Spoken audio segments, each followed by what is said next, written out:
Islamic short status کو subscribe کریں، like کریں، کمنٹ کریں اور شیئر کریں۔ بیل آئیکن کو دبانا مت بھولیں۔ ابو عبیدہ رضی اللہ عنہ نے خالد رضی اللہ عنہ سے کہا، ابو سلیمان، کیا تو اللہ کا شکر ادا نہیں کرے گا کہ اس ذات باری نے یہ شہر ہمیں عطا کر دیا ہے؟ اللہ نے صلح منظور کرنے کی سعادت مجھے عطا فرمائی۔ ان لوگوں نے بغیر لڑے میرے آگے ہتھیار ڈال دیے ہیں، پھر تو کیوں خون ٹپکاتی تلوار اپنے ہاتھ میں لیے پھرتا ہے؟ میں نے انہیں شہر سے اپنے مال و اموال لے جانے کی اجازت دے دی ہے۔ خالد رضی اللہ عنہ نے کہا، ابو عبیدہ، کون سی صلح کی بات کرتے ہو؟ کیا تو دیکھ نہیں رہا کہ میں نے لڑ کر یہ شہر حاصل کیا ہے؟ خدا کی قسم، رومیوں نے مجھے امن اور صلح کا پیغام دے کر اندر نہیں بلایا۔ میرے لیے انہوں نے دروازہ نہیں کھولا، میں خود شہر میں داخل ہوا ہوں۔ میں نے خون بہایا ہے اور میرے آدمیوں کا خون بہایا گیا ہے۔ میں رومیوں کو یہ حق نہیں دے سکتا کہ یہ خیر و عافیت سے شہر سے نکل جائیں۔ ان کے شہر کے خزانے اور جو کچھ بھی شہر میں ہے وہ ہمارا مال غنیمت ہے، اور میں نہیں سمجھ سکا کہ یہ صلح کس نے کی ہے اور کیوں کی ہے۔ ابو عبیدہ رضی اللہ عنہ نے کہا، ابو سلیمان، میں اور میرے دستے پر امن طریقے سے شہر میں داخل ہوئے ہیں۔ دیکھ، شہر کے دروازے کھل گئے ہیں۔ اگر تو میرے فیصلے کو رد کرنا چاہے تو کر دے، لیکن یہ سوچ کہ میں دشمن کے ہتھیار ڈالنے پر اسے بخشش کا وعدہ دے چکا ہوں۔ اگر یہ وعدہ پورا نہ ہوا تو رومی کہیں گے کہ مسلمان وعدوں کے کچے ہیں۔ اس کی زد اسلام پر بھی پڑے گی۔ خالد رضی اللہ عنہ کی یہ حالت تھی کہ غصے سے ان کے ہونٹ کانپ رہے تھے۔ وہ برداشت نہیں کر سکتے تھے کہ سالار اعلیٰ وہ ہوں اور صلح کے معاہدے کوئی اور کرے۔ ابو عبیدہ رضی اللہ عنہ اپنی بات پر اس طرح قائم رہے کہ انہیں کوئی پرواہ ہی نہیں تھی کہ خالد رضی اللہ عنہ خلیفہ کی طرف سے سالار اعلیٰ مقرر کیے گئے ہیں۔ توما اس کا نائب سالار، ہربیس، پادری اور مشیر وغیرہ الگ کھڑے تماشا دیکھ رہے تھے۔ انہیں اپنی چال کامیاب ہوتی نظر آ رہی تھی، بلکہ چال ضرورت سے زیادہ کامیاب ہو رہی تھی۔ وہ اس طرح کہ مسلمانوں کا سپاہی سالار اور اس کا قائم مقام سالار آپس میں لڑنے پر آ گئے تھے۔ ابو عبیدہ رضی اللہ عنہ کی جگہ کوئی اور سالار ہوتا تو خالد رضی اللہ عنہ اسے سالاری سے معزول کر کے سپاہی بنا دیتے یا اسے واپس مدینہ بھیج دیتے، لیکن وہ ابو عبیدہ رضی اللہ عنہ تھے جنہیں رسول اکرم صلی اللہ علیہ وسلم نے امین الامت کا خطاب دیا تھا۔ انہیں الاسرم بھی کہتے تھے کیونکہ ان کے سامنے کے دانت احد کی جنگ میں شہید ہو گئے تھے۔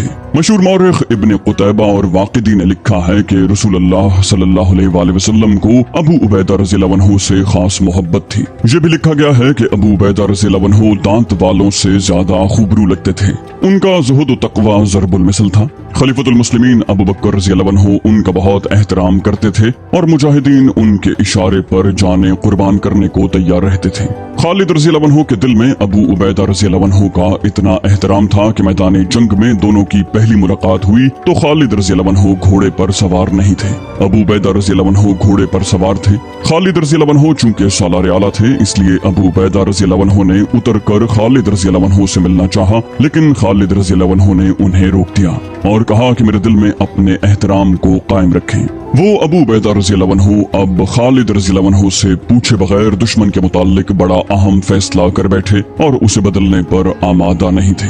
ابو عبیدہ رضی اللہ عنہ عشرہ مبشرہ میں سے بھی تھے۔ ابو عبیدہ رضی اللہ عنہ کی تمام خوبیوں اور اسلامی معاشرے میں ان کی قدر و منزلت کو تسلیم کرتے ہوئے اس دور کے واقع نگار اور مورخ لکھتے ہیں کہ جنگی امور کی جو سوجھ بوجھ خالد رضی اللہ عنہ میں تھی وہ ابو عبیدہ رضی اللہ عنہ میں نہیں تھی۔ وہ باریکیوں کو نہیں سمجھتے تھے، البتہ حرب و ضرب میں مہارت رکھتے تھے۔ ابو عبیدہ رضی اللہ عنہ نے کہا، میں تجھے امیر مانتا ہوں ابو سلیمان، لیکن یہ سوچ کہ میں اپنے دستوں کے ساتھ پرامن طریقے سے شہر میں لایا گیا ہوں۔ خالد رضی اللہ عنہ نے کہا، ابن الجراح، تجھے دکھاؤں کہ میں شہر میں کس طرح داخل ہوا ہوں اور رات سے اب تک مجھے کیسی لڑائی لڑنی پڑی ہے۔ ان رومیوں نے دیکھا کہ یہ لڑ نہیں سکتے اور میں شہر کی اینٹ سے اینٹ بجا دوں گا تو یہ تیرے پاس جا پہنچے، میں انہیں معاف نہیں کروں گا۔ ابو عبیدہ رضی اللہ عنہ نے دبدبے سے کہا، ابو سلیمان، کیا تو اللہ سے نہیں ڈرتا؟ میں نے انہیں اپنی پناہ میں لے لیا ہے، ان سے حفاظت کا وعدہ کر چکا ہوں۔ لیکن خالد رضی اللہ عنہ ابو عبیدہ رضی اللہ عنہ کی بات ماننے پر آمادہ نہیں تھے۔ ابو عبیدہ رضی اللہ عنہ نے افسوس کے لہجے میں کہا، ابو سلیمان، میں نے جب ان کی شرطیں سن کر انہیں حفاظت کا وعدہ دیا تھا اس وقت مجھے گمان تک نہ ہوا تھا کہ تو میرے فیصلے پر اعتراض کرے گا۔ میں یہ بھی نہیں جانتا تھا کہ تو لڑ رہا ہے۔ میں نے اپنے اللہ اور رسول اللہ صلی اللہ علیہ وسلم کے احکام کے مطابق اور انہی کے نام پر رومیوں کو بخش دیا ہے۔ سمجھ لے ابو سلیمان मेरी बात समझ ले, मुझे बदअहदी का इर्तिकाब न करने दे। दोनों के दरमियान बहस चलती रही। खालिद रज़ियल्लाहु अन्हु के मुहाफिजों को भी गुस्सा आ गया। वो तलवारें सौंत कर तूमा और उसके साथियों पर झपटे। वो उन्हें कत्ल कर देना चाहते थे। उन्हें किसी तरह शक हो गया था कि ये रूमियों की चाल है जो 2 सालारों को लड़वा रही है। मुहाफिजों ने तूमा वगैरह पर हल्ला बोला तो अबू उबैदा रज़ियल्लाहु अन्हु दौड़कर उनके आगे हो गए। अबू उबैदा रज़ियल्लाहु अन्हु ने कहा, खबरदार, पहले कुछ फैसला होने दो, ये अभी मेरी पनाह में है और तुम्हें जब तक कोई हुक्म नहीं मिलता तुम कोई हरकत नहीं कर सकते। खालिद रज़ियल्लाहु अन्हु ने अबू उबैदा रज़ियल्लाहु अन्हु के इस हुक्म को भी बर्दाश्त किया। खालिद रज़ियल्लाहु अन्हु की मौजूदगी में अबू उबैदा रज़ियल्लाहु अन्हु कोई हुक्म नहीं दे सकते थे। ये सूरत हाल मुसलमानों के लिए अच्छी नहीं थी। एक गलती तो खालिद रज़ियल्लाहु अन्हु से हुई थी कि कमंद फेंक कर शहर में दाखिल होने जैसा खतरनाक काम कर रहे थे, मगर अबू उबैदा रज़ियल्लाहु अन्हु को इत्तला न दी। हालांकि वो खालिद रज़ियल्लाहु अन्हु के कायम मकाम सालार थे। खालिद रज़ियल्लाहु अन्हु ने उन सालारों में से भी किसी को न बताया जो शहर के दूसरे दरवाजों के सामने अपने दस्तों के साथ मौजूद थे। उसके बाद गलती अबू उबैदा रज़ियल्लाहु अन्हु की थी, जिन्होंने वो फैसला किया जो सिर्फ सालार आला को करना चाहिए था। खालिद रज़ियल्लाहु अन्हु और अबू उबैदा रज़ियल्लाहु अन्हु के दरमियान ये झगड़ा उनकी अना का मसला बनकर कोई नागवार सूरत इख्तियार कर सकता था, लेकिन ये उस दौर का वाक़या है जब मुसलमान आपस के किसी झगड़े को जाती मसला नहीं बनाया करते थे और उनका हाकिम अपने आप को आजकल के हाकिमों की तरह नहीं समझा करते थे। खालिद रज़ियल्लाहु अन्हु ने दूसरे सालारों को बुलाया। उस वक्त तक दूसरे दस्ते भी शहर में आ चुके थे। सालार जब खालिद रज़ियल्लाहु अन्हु के पास आए तो खालिद रज़ियल्लाहु अन्हु ने अपना और अबू उबैदा रज़ियल्लाहु अन्हु का झगड़ा उनके आगे रख दिया।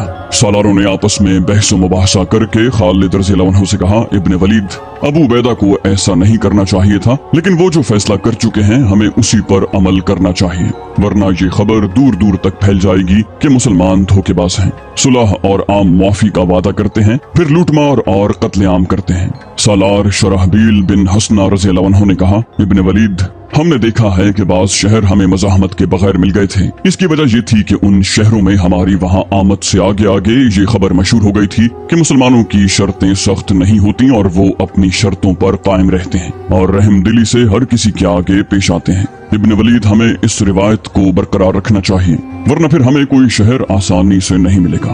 खालिद रज़ियल्लाहु अन्हु ने गुस्से को दबाते हुए कहा, खुदा की कसम, तुम सब ने मुझे मजबूर कर दिया है। रूमी सालार तूमा और हरबीस जरा दूर खड़े अपनी किस्मत के फैसले का इंतजार कर रहे थे। खालिद रज़ियल्लाहु अन्हु ने उनकी तरफ देखा तो गुस्सा फिर तेज हो गया। उन्होंने कहा, मैं तुम सब का फैसला कबूल करता हूँ, लेकिन इन दोनों रूमी सालारों को नहीं छोड़ूंगा। मैं इन्हें जिंदा रहने का हक नहीं दे सकता।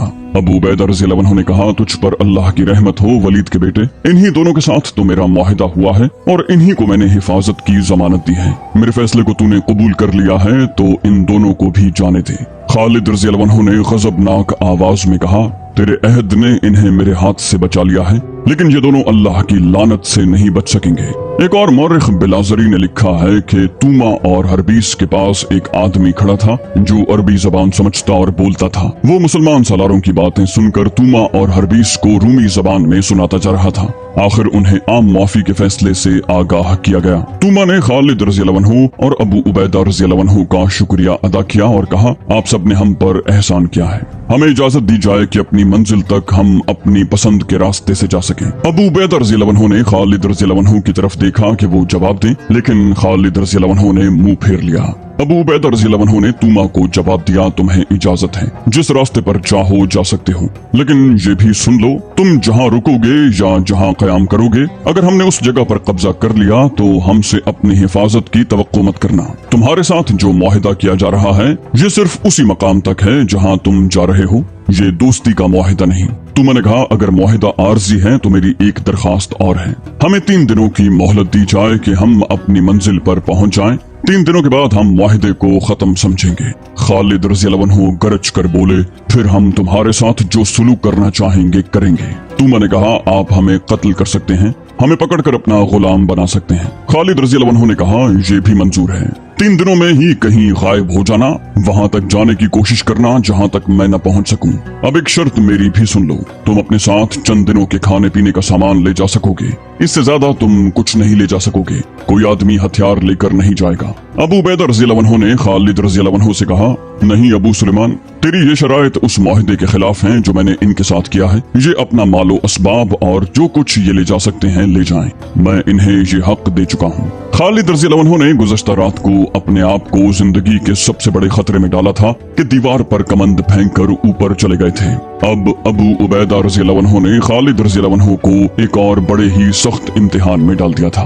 खालिद रज़ियल्लाहु अन्हु रूमियों पर अपनी कोई न कोई शर्त आयद करना चाहते थे, मगर अबू उबैदा रज़ियल्लाहु अन्हु उनकी हर शर्त को ये कहकर रद्द कर देते थे कि तूमा के साथ वो कुछ और मुआहिदा कर चुके हैं। खालिद रज़ियल्लाहु अन्हु को बार बार अपने गुस्से को दबाना पड़ता था। ये काम बहुत मुश्किल था। उन्होंने कहा, ले जाएं, जो कुछ उठा सकते हैं ले जाएं, लेकिन इनमें कोई हथियार अपने साथ नहीं ले जाएगा।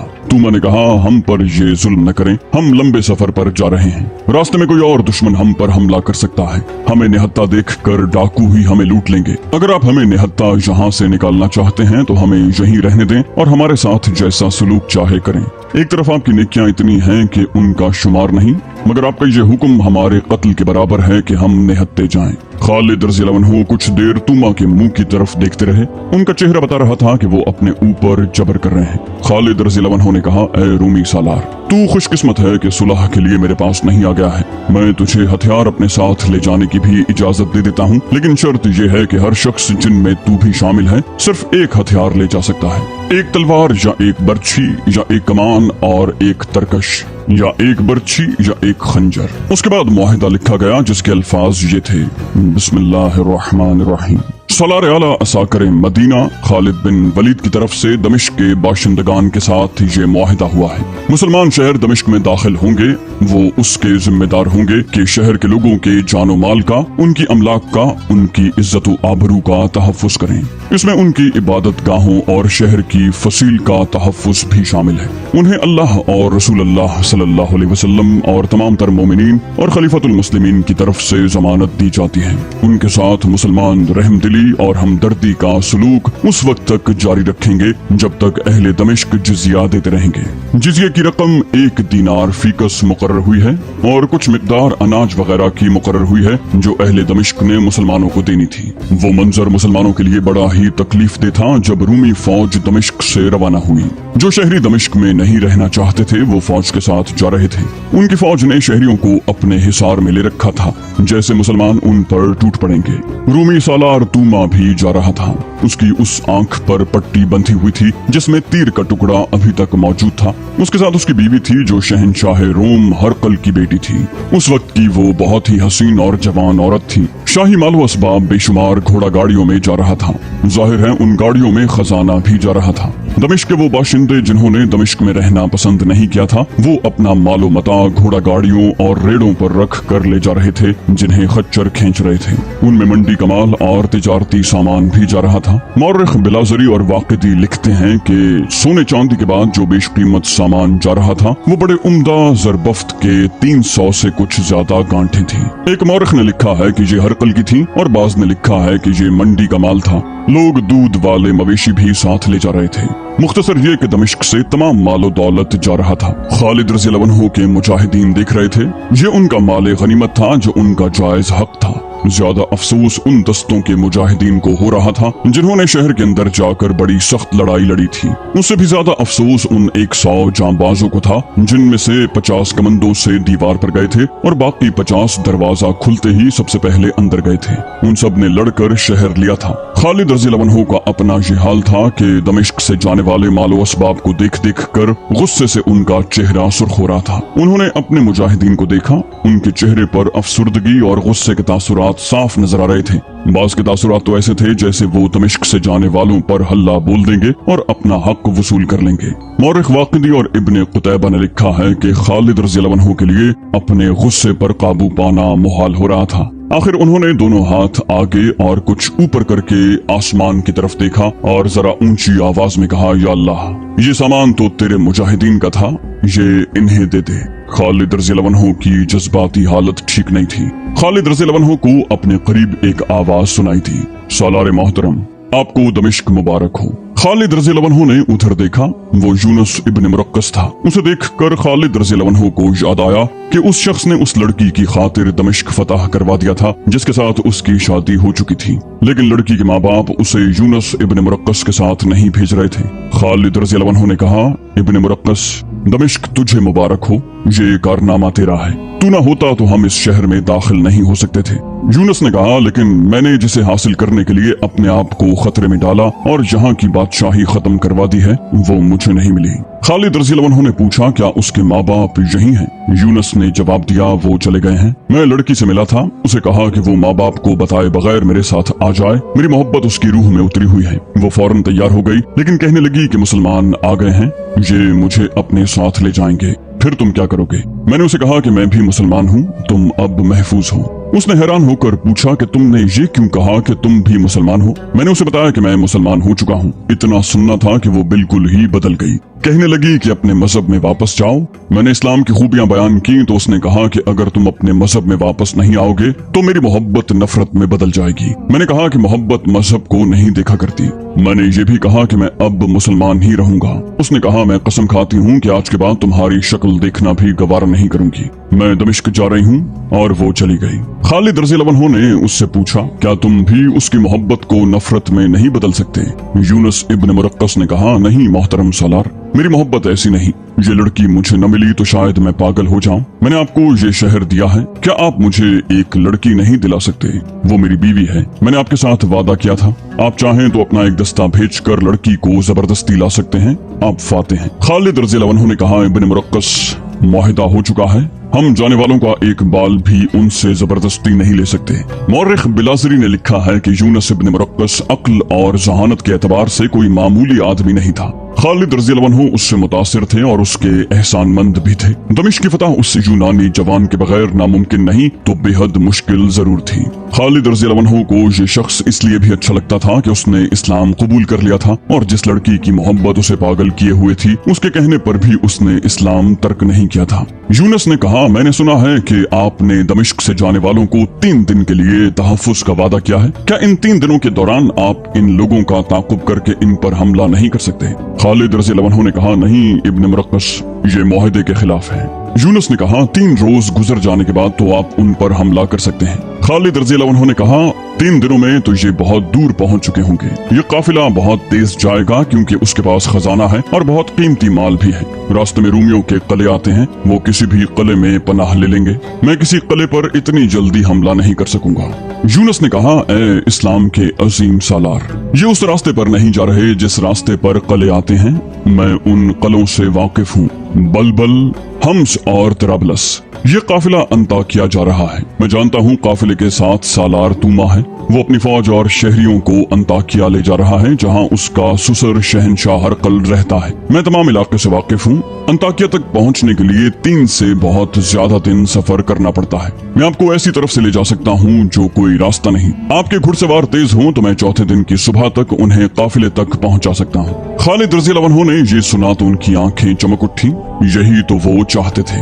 उनका इरादा था कि मुजाहिदीन को माल गनीमत जरूर दिलाएंगे। उन्हें दमिश्क वालों पर गुस्सा था जो दमिश्क से अपना मालो मता लेकर चले गए थे। यूनुस ने कहा, मैं आपकी रहनुमाई करूंगा, मैं आपसे कुछ नहीं लूंगा, मुझे सिर्फ मेरी बीवी दिला दें। चौथे दिन की सुबह तुलू हुई तो तूमा का काफिला अंताकिया से अभी दूर था। तूमा को शिकस्त का अफसोस तो था ही, लेकिन वो खुश था कि उसकी चाल कामयाब रही थी और वो दमिश्क के लोगों को कीमती अशिया समेत अपने साथ ले जा रहा था। उस रोज काफिला एक पहाड़ी सिलसिले में पड़ाव किए हुए था और कुछ देर में चलने को था। अचानक किसी तरफ से हजारों घुड़सवार आंधी की तरह आए और रूमियों पर टूट पड़े। उससे जरा ही पहले रूमियों पर एक और कहर टूटा था। ये बड़ी तेज बारिश थी, घटाएं फट पड़ी थी। उस रूमी काफिले के लिए कोई पनाह नहीं थी। ये बारिश आसमानी आफत थी और उस आफत में रूमी फौज और दमिश्क के बाशिंदों पर एक और आफत हजारों घुड़सवारों की शक्ल में टूटी थी। उस वक्त तक काफिले वाले इधर उधर बिखर गए थे। वो अपने सामान को घसीटते भागते फिर रहे थे। ज़रबफ्त की 300 से ज्यादा गांठें जो बड़े बड़े बंडलों की मानिंद थी हर तरफ बिखरी पड़ी थी।